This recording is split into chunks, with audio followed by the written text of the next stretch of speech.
makita mo naman makinis yung paggawa at saka yung design, iba-iba yung design compare sa mga manufacture ng mga jeepneys. Ang naggagwapuhang jeep na ito, nagkakahalaga ng 750,000 pesos hanggang 1 million. Habulin daw ng mga pasahero.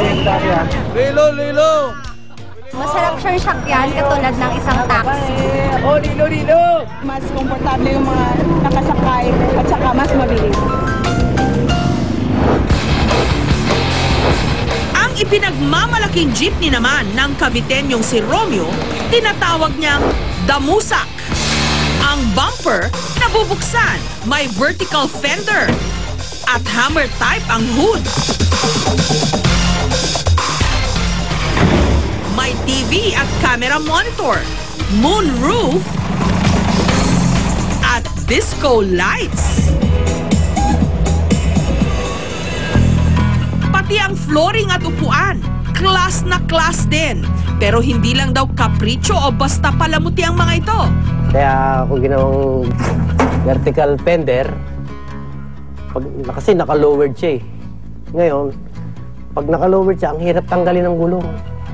Yun, pag inangat mo na siya ng ganun yung fender niya, dali na niya tanggalin ng gulong. O pino.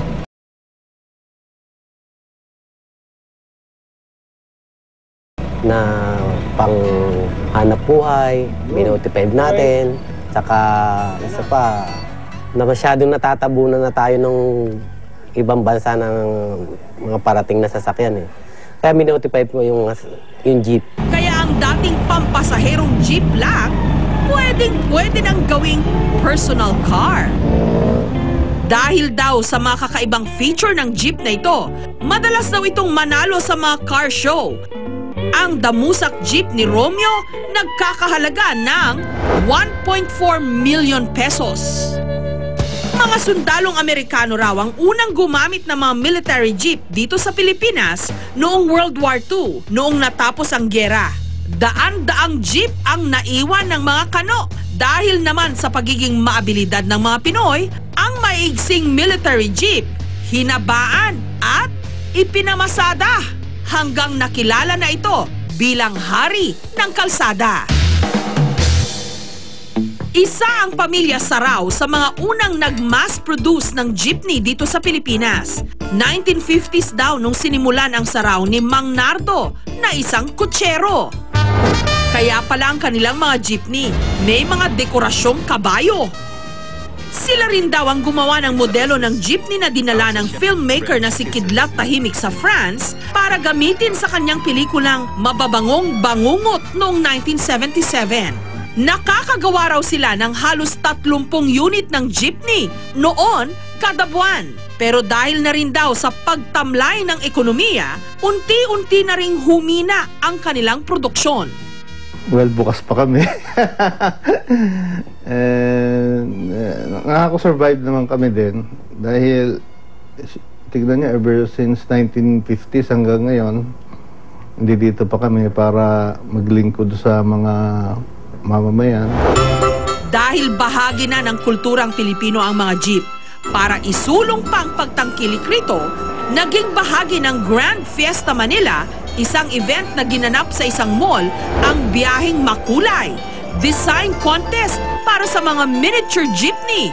Bawat entry, nagpapakita ng makulay na larawan ng ating lahi. Kaya siya ganyan yung kulay niya. Yun yung color ng skin ng mga Filipinos. Yung makilala talaga sa ibang mundo, yung kayumanggi. To showcase world-class Filipino culture and hospitality at the same time. Pero ang disenyong nangibabaw, ang jeepney design ni Rolly Florano Jr. Pinamagatan niya itong Pinoy Fiesta at tumanggap ng 100,000 peso cash prize.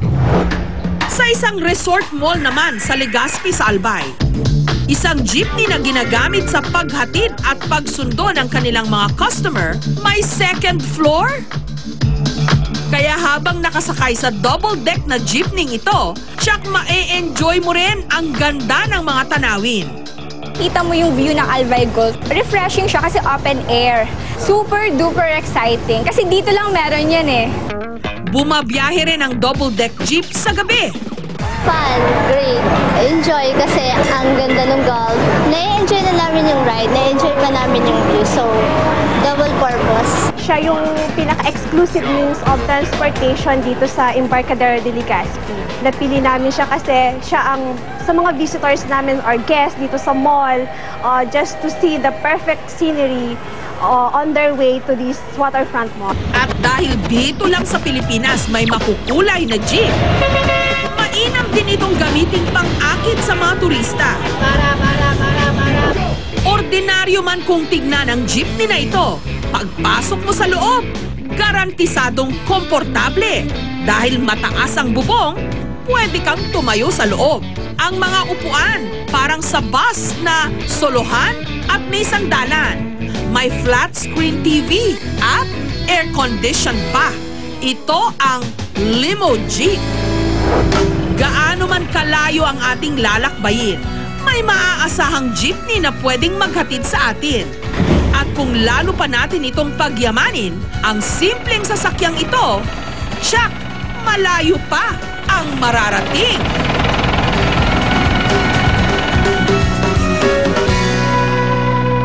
Pag gusto ko ng lakasan ng buhay ko eh. Sawa na ako eh, hirap na eh. Kung paano ako makauwi ng Mindanao eh.